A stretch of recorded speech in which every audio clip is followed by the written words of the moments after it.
Assalamualaikum warahmatullahi wabarakatuh. Waalaikumsalam warahmatullahi wabarakatuh. Sebelum memulai diskusi pada hari ini, marilah kita berdoa terlebih dahulu. Berdoa, mulai.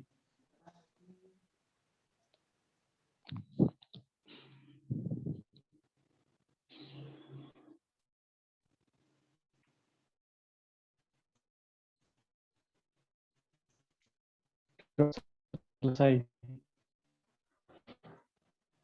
Pada kesempatan diskusi kali ini, kita akan membahas tentang eksistensi mazhab fikih pada zaman kontemporer sekarang.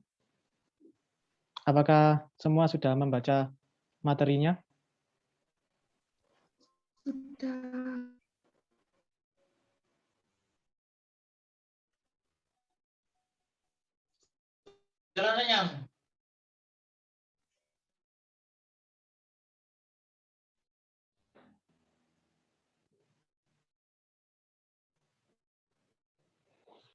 Sudah.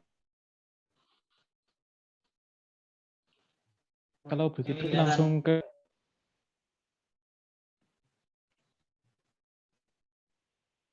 Akan karena mazhab fikih terjadi dalam 5 periode. Yang pertama abad ke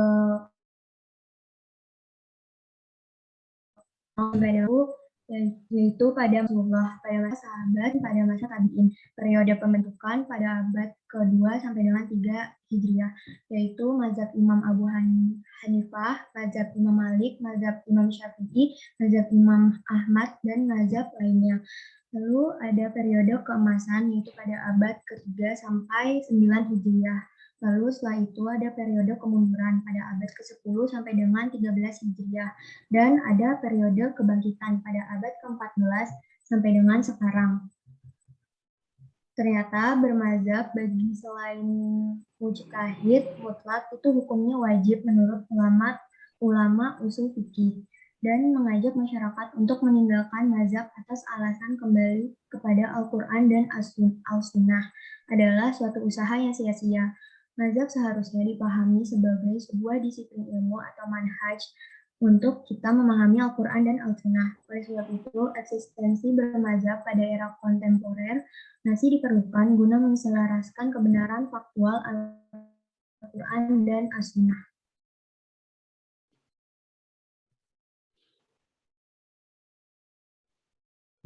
Ya, terima kasih membacakan kesimpulannya. Apakah ada yang ingin dipertanyakan terkait materi ini? Saya izin bertanya. Ya, silakan. Mengapa mazhab disebut dapat menjadi pokok pikiran dasar dalam memecahkan masalah ataupun hukum Islam? Terima kasih. Apakah ada yang bisa membantu menjawab?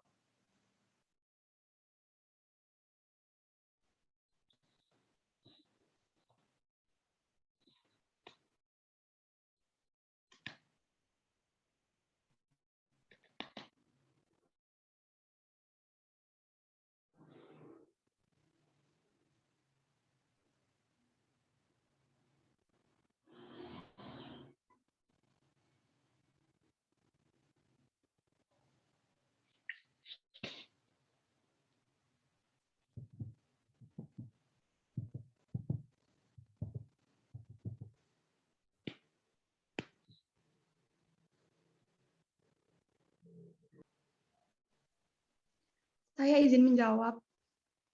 Ya, silakan. Jadi, karena mazhab itu merupakan dasar dari jalan pikiran atau metode yang ditempuh oleh seorang imam mujtahid dalam menetapkan hukum atau peristiwa berdasarkan Al-Quran dan hadis dengan metodologi fikih yang khusus, sehingga nantinya dasar-dasar pikiran tersebut dijadikan landasan untuk pemecahan masalah dan hukum Islam.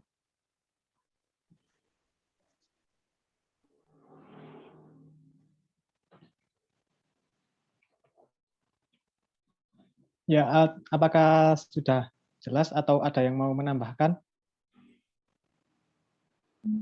Saya rasa sudah cukup jelas. Terima kasih. Apakah ada yang ingin dipertanyakan lagi?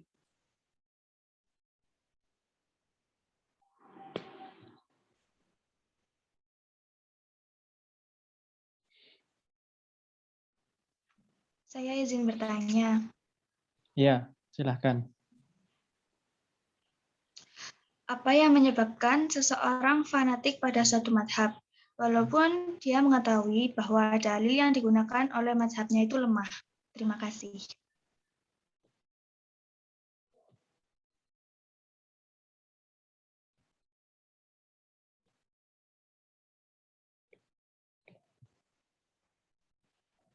Bisa diulangi lagi pertanyaannya?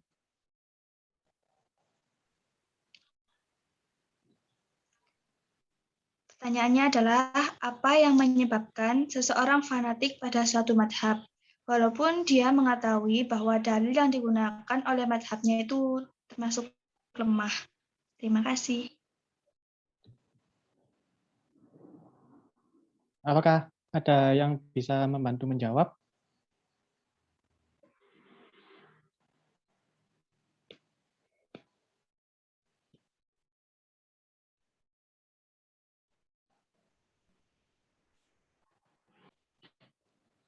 Baik, saya mohon izin menjawab. Ya. Mengapa seseorang itu fanatik terhadap suatu mazhab? Karena keawaman orang itu. Orang-orang kita dan orang-orang itu hanyalah orang-orang awam yang tidak tentang mazhab-mazhab itu atau ajaran-ajaran yang ada dalam mazhab itu. Sehingga kita hanya bermodalkan percaya saja, tapi tidak tahu antara kekuatan dari dalil-dalil yang digunakan dalam mazhab-mazhab itu. Sehingga orang-orang itu seperti fanatik itu hanya sehingga orang-orang fanatik itu hanya bisa bermodalkan dengan kepercayaan saja. Tapi untuk membuktikannya mereka akan susah karena keawaman dari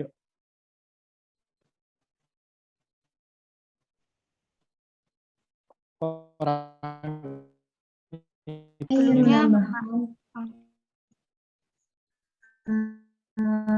ya, Jika orang itu bisa fanatik terhadap mazhab, karena kelemahan dari ilmunya awan tentang mazhab-mazhab yang lain, jadi dia hanya ngotot dan bersatu mazhab.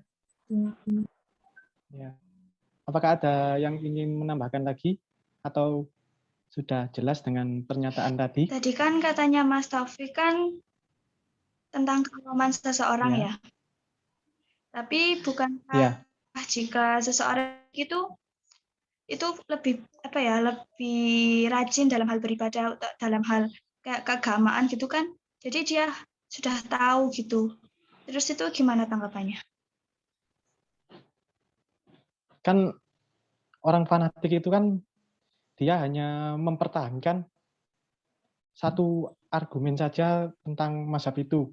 Tapi belum tentu dia tahu tentang dalil-dalil yang ada, yang digunakan, hadis-hadis yang digunakan untuk memperoleh, untuk menentukan ajaran-ajaran yang digunakan. Apakah itu kuat, lemah, itu mereka belum tahu kan. Soalnya mereka hanya berpacu dengan satu dalil atau hadis begitu, sehingga kalau hadis yang digunakan menguatkan sebuah aturan atau hukum-hukum agama itu lemah, maka itu akan menjadi kekurangan bagi yang orang fanatik itu sendiri. Gitu.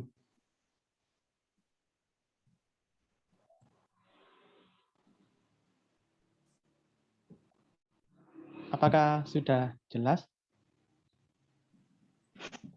Sepertinya sudah cukup jelas. Terima kasih. Apakah ada yang ingin dipertanyakan lagi?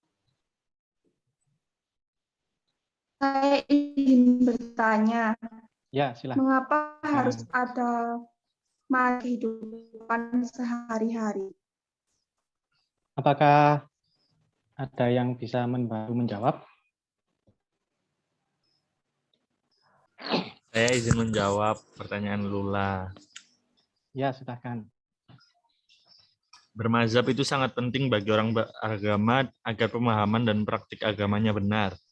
Karena bermazhab merupakan metode untuk mengetahui hukum suatu peristiwa yang dihadapi dengan merujuknya pada fikih mazhab tertentu yang dianut atau upaya penyimpulannya dilakukan berdasarkan usul al-mazhab yang diyakininya. Ya, apakah ada yang ingin menambahkan?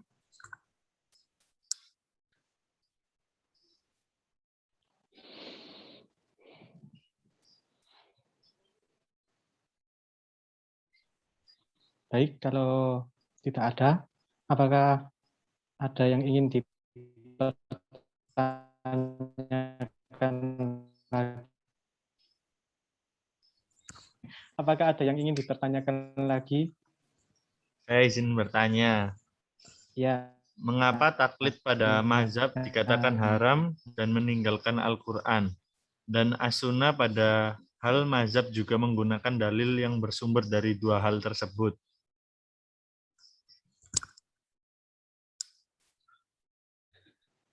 Aduh. Tak jawab.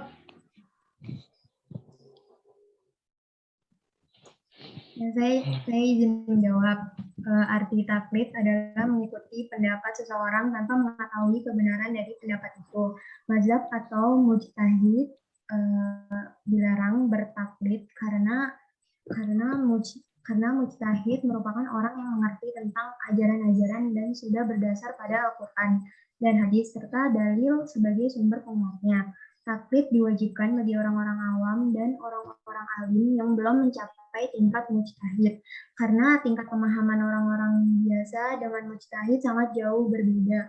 Orang-orang awam hanya sekedar tahu, sedangkan mujtahid sudah membuktikan tentang ajaran dan hukum tersebut. Apakah sudah jelas atau ada yang mau menambahkan? Jelas. Ada yang Lalu misal bagaimana tentang kita misal percaya terhadap ajaran atau hukum yang dijelaskan oleh mujtahid tersebut dan sudah dibuktikan. Itu apakah termasuk perbuatan syirik atau tidak? Ya, saya mohon izin menjawab ya. Kan kalau percaya itu bukan berarti kita musyrik. Kita percaya pada mujtahid itu percaya pada yang dia ajarkan, karena itu untuk menuntun kita pada tata cara ibadah yang benar. Bisa dikatakan perbuatan musyrik atau syirik apabila kita menuhankan mujtahid itu. Kalau hanya percaya dengan yang diajarkan, itu tidak membuat kita menjadi orang yang musyrik. Terima kasih. Apakah ada yang ingin menambahkan? Sudah. Ya. Apakah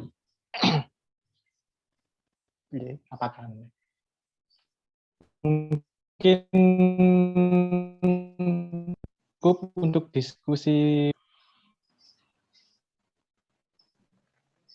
sebelum diskusi pada hari ini, kita berdoa terlebih dahulu dengan doa kafaratul majelis. Berdoa mulai.